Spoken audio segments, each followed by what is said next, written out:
Okay guys, let's talk about value giving. And this is ultimately, guys, like the one thing, kind of like it's one of the biggest differentiators nowadays between different salespeople, okay? The ones who make a lot of money and get a lot of sales and the ones who do not. Like literally this is that one thing, okay?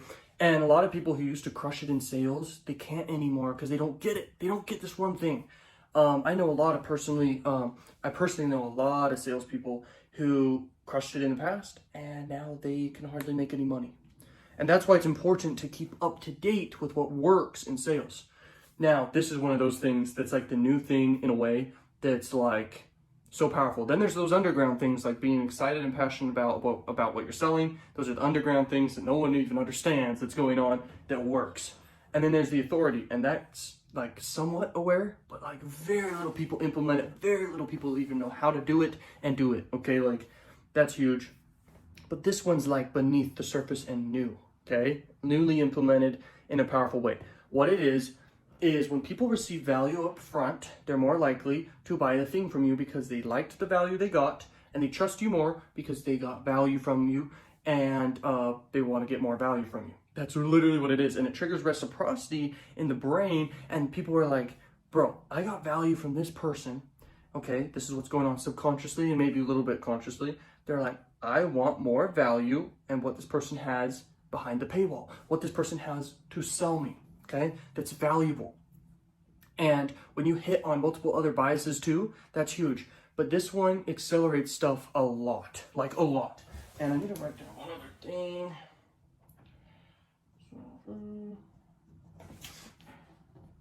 Oh yeah, this is important. Okay.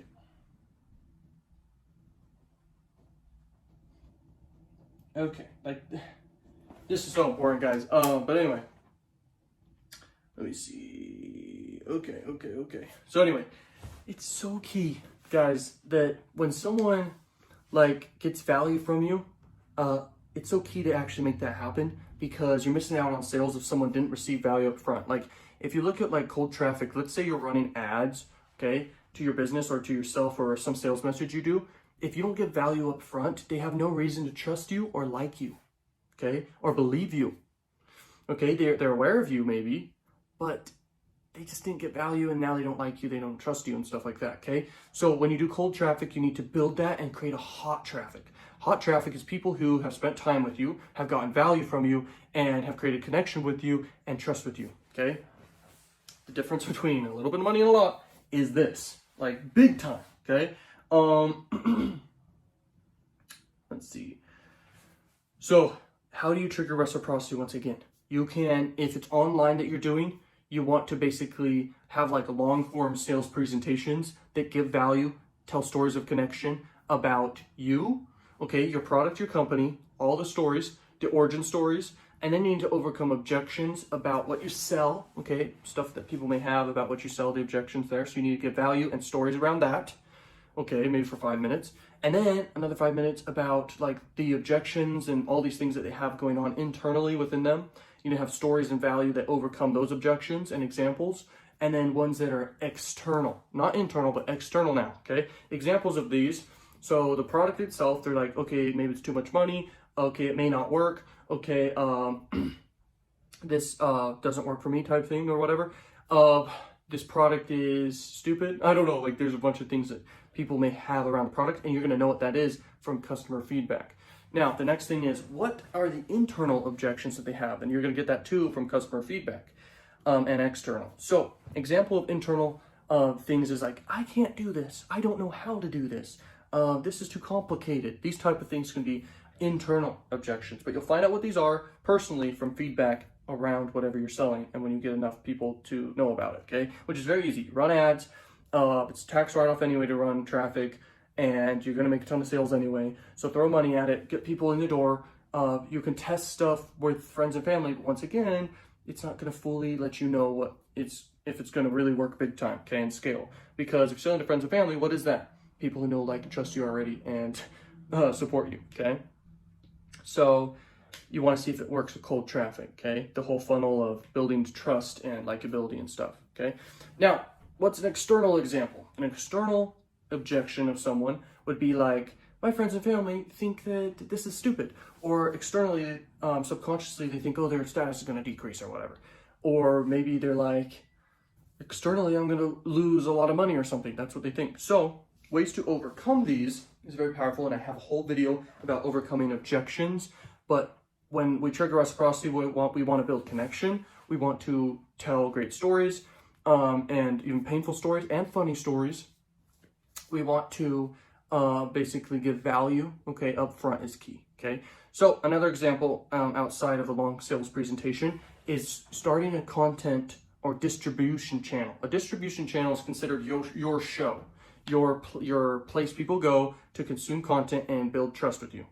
It can be on Facebook, Instagram, or YouTube. YouTube's the best, okay, because you can do long form content and it's best for that, and it's by far one of the best platforms. It's in fact the biggest platform where people spend the most time on in the world, okay, is YouTube.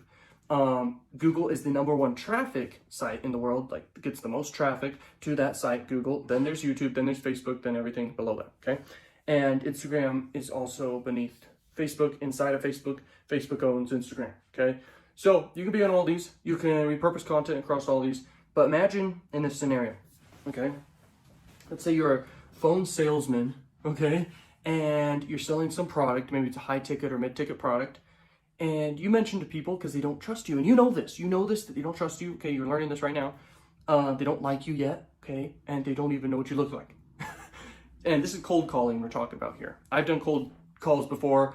I sucked at it, but then I started to get better at it. And, you know, I got some sales here and there. I never really implemented certain tips here.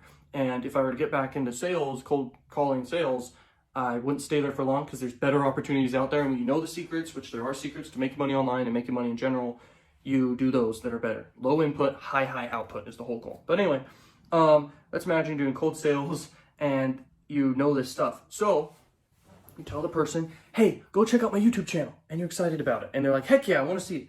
So you give value and you have people on average spending like 5 hours with you. You're going to close a lot of people on this thing you sell, and you can link to something inside every video. Remember, this is the biggest platform in the world. You should choose YouTube, okay, above all. And you link to the thing you sell inside these videos that give value, and people binge watch them, and your videos are great. Not professional necessarily, but you're giving value, you're building trust, you're building likability with people, okay? A certain percentage will buy every time. And you send people to these videos and you put them all in a playlist where people literally will binge watch them all. So you say, go to this link, I'm gonna send you the link to your email. This is how you crush it with cold sales, okay, in this scenario. It's like a high level thought, basically, okay? So triggering reciprocity is a powerful cognitive bias. It's one of the cognitive biases. And you will get so many more sales because this is like the underground thing that's new that like hardly anyone implements because they don't understand it necessarily. Remember, people buy from people and people who they know, like, and trust. And people can also buy from the people who are associated to your product who they know, like, and trust. Okay, so they will buy your product if there's someone they know, like, and trust connected to that product, and you need to target the people who know, like, and trust that person. So you know that you're targeting the people who know this person, and that person recommends your product, okay? Or you can build your own audience, which is ultimately very powerful because you can build your own audience, you own the traffic, you can build your own email list, people know you, you can come out with your own offers, get 100% commission because it's yours, and you can crush it, okay? I highly recommend that. Everyone's an expert at something, everyone's passionate about something, everyone's an authority at something or multiple things. There's a lot of people that are authority at one, but very few that are authority at multiple things. An expert at multiple things and spent over 10,000 hours in multiple different things. Okay, so you can absolutely build a personal brand and be a salesman who sells great stuff, okay, and crushes it, okay? So this is the difference between high-level sales or not, okay? So there you go. Reciprocity bias is huge. Hopefully you enjoyed this video. Let's move on to the next one, baby.